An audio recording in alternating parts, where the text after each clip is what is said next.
নমস্কাৰ বন্ধু বান্ধৱীসকল, পুনৰ স্বাগতম জনাইছোঁ মিক্স আপ জিকে অন্য এটি ভিডিঅ'লৈ। আজি আমি কথা পাতিম কাউন্সেলিঙৰ ওপৰত। আছাম এগ্ৰিকালচাৰ ইউনিভাৰ্চিটিৰ যিখিনি এডমিশ্যন হ'ব লগা আছে, আপোনালোকে চবেই এই ৱেবছাইট দেখিছেই চাগে। আপোনাৰ কাউন্সেলিঙৰ চিডিউলখন আহি গ'ল, কোনদিনা কি আছে, কাক মাতিছে, আৰু যিহেতু কাউন্সেলিং ষ্টাৰ্ট হ'ব, সেই গোটেইখিনি টাইম টেবুল মই আগৰ ভিডিঅ'টোত বুজাই দিছিলোঁ।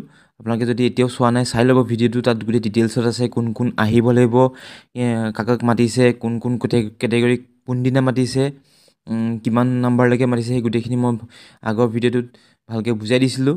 আপোনালোকে চাই ল'ব, মই ডেছক্ৰিপশ্যনত ভিডিঅ' লিংকটো দি দিম, যদি চোৱা নাই এবাৰ চাই ল'ব। আজি এই ভিডিঅ'টোত আমি কাউন্সেলিঙৰ ওপৰত পাতিম। বহুতে কমেণ্ট কৰি আছিল যে কাউন্সেলিং কেনেকৈ হ'ব, কি হ'ব, সেই গোটেইখিনি কথা মই আজি এই ভিডিঅ'টোত জনাম। চ' তাৰ কাৰণে আপোনালোকে ভিডিঅ'টো স্কিপ নকৰাকৈ শেষলৈকে চাওঁ বুলি আশা কৰিলোঁ। আহক এতিয়া ভিডিঅ'টো আৰম্ভ কৰোঁ। এতিয়া প্ৰশ্নটো হ'ল, কাউন্সেলিং ক'ত হ'ব, কেনেকৈ হ'ব, কাউন্সেলিঙত কি হ'ব। কাউন্সেলিঙৰ টাইম দিছে আপোনাৰ 9:30, কিন্তু আপোনালোকে জল্দি সোনকালে আহিবলৈ চেষ্টা কৰিব, কাৰণ অডিটৰিয়ামত যিহেতু গোটেই গাৰ্জেনখিনি আহিব, ষ্টুডেণ্টখিনি আহিব, বহুত মানুহ হৈ যাব, ভিৰ হৈ যাব। সেইকাৰণে আপোনালোকে জল্দি আহি অডিটৰিয়ামত নিজৰ ছিটটো ল'বহি। আপোনালোকে তাত ৰাতিপুৱা জল্দি আহিব, 9টাত পোৱাকৈ গুচি আহিব, আপোনালোকে অডিটৰিয়ামত ছিটটো ল'ব। তাৰপিছত আপোনালোকৰ কাউন্সেলিং ষ্টাৰ্ট হ'ব। কাউন্সেলিং ষ্টাৰ্ট হ'ব মানে আপোনালোকে চব নিজৰ ছিটত বহি থাকিব, আৰু ইফালে ষ্টেজত আপোনালোকৰ অ'পেন মেৰিট লিষ্টৰ মতে এফালৰ পৰা মাতি যাব, ষ্টুডেণ্ট মাতি যাব, 1 2 3 4কৈ মাতি যাব, আৰু পাছত আপোনালোকৰ কেটেগৰীখিনি মাতিব। কিন্তু প্ৰথমতে অ'পেন মেৰিট লিষ্টৰ ফাৰ্ষ্ট, ছেকেণ্ড, থাৰ্ড তেনেকৈ এফালৰ পৰা চিৰিয়েল ৱাইজ মাতি যাব। মাতি গৈ তেওঁলোকক এজনকৈ আগলৈ মাতি বেলেগ টিচাৰ থাকিব, প্ৰফেচাৰ থাকিব, তেওঁলোকৰ ওচৰত গৈ পেলাই আপোনালোকে নিজৰ অৰিজিনেল কপি প্লাছ জেৰক্স কপিকেইটা আপোনালোকে তেওঁলোকৰ ওচৰত দেখাব লাগিব। তেওঁলোকে ভেৰিফাই কৰিব যে আপোনালোকৰ গোটেই যিখিনি ডকুমেণ্টছ আপোনালোকে আপলোড কৰিছিল অনলাইন এপ্লাই কৰোঁতে, সেইখিনি হয়নে নহয় সেইখিনি ভেৰিফাই কৰিব। আৰু যদি কিছুমানে এতিয়াও দেখিছে চাগে ৱেবছাইটত বহুত ৰিমাৰ্কছ আছে। অ'পেন লিষ্টখন যেতিয়া খুলি যাব তেতিয়া দেখিব ছাইডত আপোনাৰ ৰিমাৰ্কছ দেখিব যে কিছুমানে মেডিকেল চাৰ্টিফিকেটখন দিয়া নাই, কিছুমানে মাইগ্ৰেশ্যন দিয়া নাই, কিছুমানে গেছ চাৰ্টিফিকেট দিয়া নাই, বা কিছুমানে কাষ্ট চাৰ্টিফিকেট দিয়া নাই। সেইখিনি যাৰ যি প্ৰব্লেম আছে সেইখিনি ছল্ভ কৰাৰ পাছতহে আপোনালোকৰ এডমিশ্যনটো হ'ব। সেইকাৰণে আপোনালোকৰ এজনকৈ মাতিব আগলৈ। আপোনালোকে তেওঁলোকৰ ওচৰত গৈ পেলাই গোটেই ডকুমেণ্টছখিনি দেখাব লাগিব, অৰিজিনেলখিনি দেখাব লাগিব। তেওঁলোকে চাব মেলিব, আৰু যি ডকুমেণ্টছ তেতিয়া দিয়া নাছিলে সেইখিনি পোৱাৰ পাছত আপোনালোকৰ এডমিশ্যনটো হ'ব, ছিটটো কনফাৰ্ম হ'ব। আপোনালোকক তেতিয়া সুধিব যে আপোনালোকে কোনখন কলেজত কি ছিট ল'ব বিচাৰিছে, মানে ফাৰ্ষ্টৰ পৰা আৰম্ভ কৰিব। যেতিয়া আপোনালোকক সুধিব যে এগ্ৰিকালচাৰ লাগে নে ভেটেনেৰী পঢ়িব মন আছে, ভেটেনেৰী পঢ়িব যদি খানাপাৰাত পঢ়িব নে লখিমপুৰত পঢ়িব। যদি এগ্ৰিকালচাৰ বুলি কৈ দিয়ে তেতিয়া যোৰহাট নে VNC সেইটো অপশ্যন দিয়ে, নিজে চুজ কৰিব। কাৰণ কেলৈ ফাৰ্ষ্টৰ পৰা যিহেতু কাউন্সেলিং হ'ব 1 নম্বৰৰ পৰা, তেতিয়ালৈকে গোটেই ছিটবোৰতো খালিয়ে থাকিব। সেইকাৰণে তেওঁলোকক অপশ্যন দিয়ে, সেইটো নিজেই চিলেক্ট কৰিব পাৰে। যদি কিছুমানৰ মন নাথাকিবও পাৰে যোৰহাটত পঢ়িবলৈ, তেওঁলোকে নিজেই চিলেক্ট কৰিব পাৰে যে BNCত পঢ়িম বা ধুবুৰীত পঢ়িম তেনেকৈ। কিন্তু লাষ্টৰ ফালেহে সেই অপশ্যনটো নোহোৱা হৈ যায়। কাৰণ কেলৈ তেতিয়া ছিটবোৰ ফিল আপ হৈ আহি থাকিব তেতিয়া আপোনালোকে নিজে চুজ কৰিব পৰা অপশ্যনটো নাথাকিব। য'ত খালী থাকিব সেইটো অথৰিটিয়ে কৈ দিব, প্ৰফেচাৰখিনিয়ে কৈ দিব যে যোৰহাটত খালী নাই, অলৰেডি ফিল আপ হৈ গ'ল, এইটো কাষ্টৰটো জেনেৰেলখিনি ফিল আপ হৈ গ'ল, কাষ্টখিনি ফিল আপ হৈ গ'ল, এতিয়া বাকী আছে ধুবুৰীত আছে, বা নহ'লে এগ্ৰিকালচাৰ খতমেই হ'ল, ছেৰিকালচাৰ আছে যোৰহাটত, বা হৰ্টিকালচাৰ আছে নলবাৰীত। আপোনালোকে তাত পঢ়িব বিচাৰে নেকি? যদি পঢ়িব নিবিচাৰে, তাত যোৰহাটতে বিচাৰে, তেতিয়া যোৰহাটত কমিউনিটি চায়েন্স খালী আছে, তেনেকৈ আপোনালোকক অপশ্যন দিব তেতিয়া। কিন্তু প্ৰথমতে নিজে চুজ কৰিব পাৰে কেণ্ডিডেটে। কাৰণ কেলৈ গোটেই ছিটবোৰ খালী থাকিব, তেওঁলোকৰ নিজৰ পচন্দ বোলে তেওঁলোকে মন গৈছে মই বোলে ইয়াত নপঢ়োঁ, নলবাৰীতে পঢ়োঁ, তেতিয়াও তেওঁলোকে নিজে চুজ কৰিব পাৰে। কিন্তু পাছলৈ সেই সুবিধাটো নাথাকেগৈ, কাৰণ কেলৈ ছিটবোৰ ফিল আপ হৈ আহি থাকিব। সেইকাৰণে আচলতে CET ৰেংকটো ওপৰত হ'ব লাগে। ওপৰত হ'লে আপোনালোকৰ কোনো প্ৰব্লেম নাথাকে, পাছলৈ হ'লে সেই প্ৰব্লেমটো বাঢ়ি গৈ থাকে। কাৰণ কেলৈ আপোনালোকে নিজেই চুজ কৰিব নোৱাৰিব, য'ত খালী থাকে তাতে আপোনালোকক অপশ্যন দিব, সেইটো পঢ়িব মন আছে যদি পঢ়িব পাৰে, আৰু নহ'লে ছিটটো এৰি দিব লাগিব।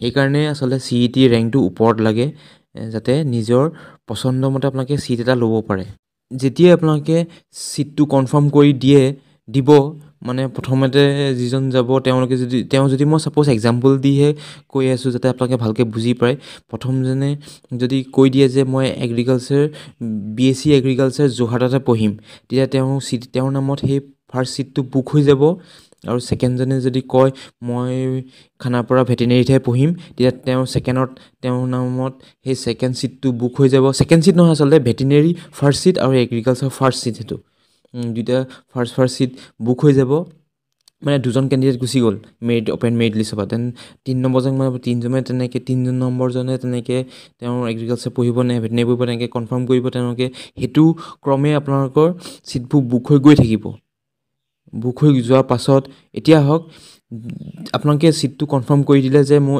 যোৰহাটতে পঢ়িম বা ভেটেনেৰীতে পঢ়িম সাপোজ মই এক্সাম্পল এটা দিছোঁ যদি এজনে ক'লে যে মই যোৰহাট এগ্ৰিকালচাৰতে পঢ়িম বুলি চিটটো কনফাৰ্ম কৰি দিলে সেই কনফাৰ্ম কৰাৰ পাছত আপোনালোকৰ জেৰক্সৰ ছেট এটা ৰাখি থ'ব তাতে সেই ডেছবৰ্ডতে আপোনালোকৰ দেন অৰিজিনেলখিনি আপোনালোকৰ ভেৰিফাই কৰি ঘূৰাই দিয়াৰ পাছত আপোনালোকে কি কৰিব লাগিব পে'মেণ্টটো কৰিব লাগিব পে'মেণ্ট নকৰিলে আকৌ আপোনালোকৰ চিটটো কনফাৰ্ম নহ'ব সেইকাৰণে আপোনালোকে ফিজৰ ষ্ট্ৰাকচাৰৰ ওপৰত মই এটা ভিডিঅ' বনাইছিলোঁ কিমান কি ফিজ হয় সেই তাৰ ভিডিঅ'টোতে গোটেই ডিটেইলছত মই বুজাই দিছিলোঁ আপোনালোকে চাই ল'ব যদি চোৱা নাই এতিয়াও মই ডেছক্ৰিপশ্যনত লিংক দি দিম আপোনালোকে সেই লিংকটোত গৈ চাই ল'ব কিমান এডমিশ্যনৰ ফিজ কিমান হয় আপোনালোকে এবাৰ ভিডিঅ'টো চাই ল'ব বা লিষ্টখন আছে আপোনালোকে চাই ল'ব আপোনালোকে সেই পইচাটো ৰেডি কৰি ৰাখিব এনেকুৱা নহয় যে আজি আপোনালোকে চিটটো কনফাৰ্ম কৰিলে কাইলৈ পে'মেণ্ট কৰিম বুলি ক'লে সেইটো নহ'ব কাৰণ আপোনালোকে লগালগ পে'মেণ্ট কৰিব লাগিব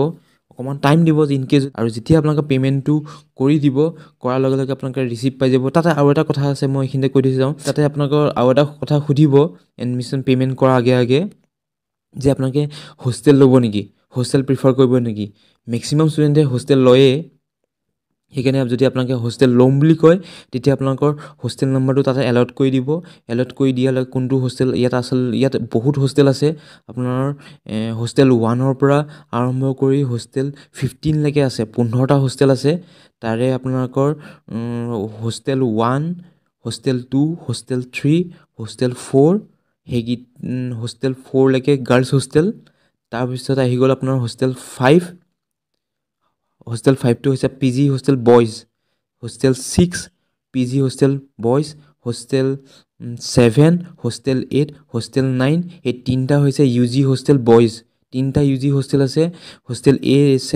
হোষ্টেল 7 8 আৰু 9 এই তিনিটা হৈছে UG হোষ্টেল আণ্ডাৰ গ্ৰেজুৱেটৰ হোষ্টেল বইজ তাৰপিছত আপোনাৰ আহি গ'ল হোষ্টেল 10টো হৈছে আপোনাৰ PG হোষ্টেল গাৰ্লছ হয় হোষ্টেল 11 হোষ্টেল 12 সেই দুটা হোষ্টেল 11 আৰু হোষ্টেল 12 হৈছে আণ্ডাৰ গ্ৰেজুৱেট গাৰ্লছ হোষ্টেল সেইকেইটা হোষ্টেল নাম্বাৰ 13টো হৈছে আপোনাৰ গাৰ্লছ হোষ্টেল নাম্বাৰ 14টো হৈছে গাৰ্লছ হোষ্টেল তাতো UGয়ে থাকে আৰু হোষ্টেল নাম্বাৰ 15 এতিয়া নতুনকৈ এটা খুলিছে হোষ্টেল নাম্বাৰ 15 সেইটো হৈছে বইজ হোষ্টেল ইয়াত মেক্সিমাম ছোৱালী আছে সেইকাৰণে গাৰ্লছ হোষ্টেল বেছি হয় বইজ হোষ্টেল অকল আপোনাৰ টোটেল 6টাহে আছে 15টা হোষ্টেলৰ ভিতৰত অকল 6টাহে বইজ হোষ্টেল বাকীকেইটা আপোনাৰ 9টা গাৰ্লছ হোষ্টেলে হয় ইয়াত কাৰণ ইয়াত ছোৱালীয়ে মেক্সিমাম এডমিশ্যন পায় সেইকাৰণে গাৰ্লছ হোষ্টেল ইয়াত বেছি সেইকাৰণে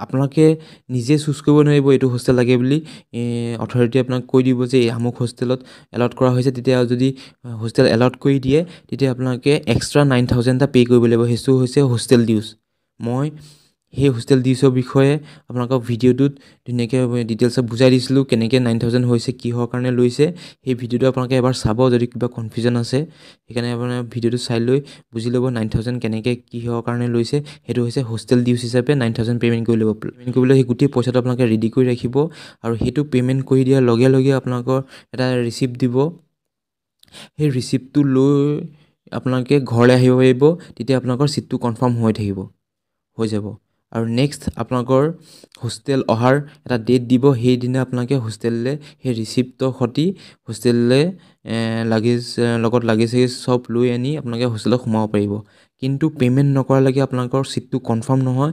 সেইকাৰণে আপোনালোকে পে'মেণ্টটো পাছত কৰিম বুলি নাথাকিব, লগালগ আপোনালোকে পে'মেণ্ট কৰি ক্লিয়াৰ কৰি ল'ব, আপোনালোকৰ নিজৰ ছিটটো কনফাৰ্ম কৰি ৰাখিব। এইটোৱে আছিল কাউন্সেলিঙৰ প্ৰচিডিউৰ।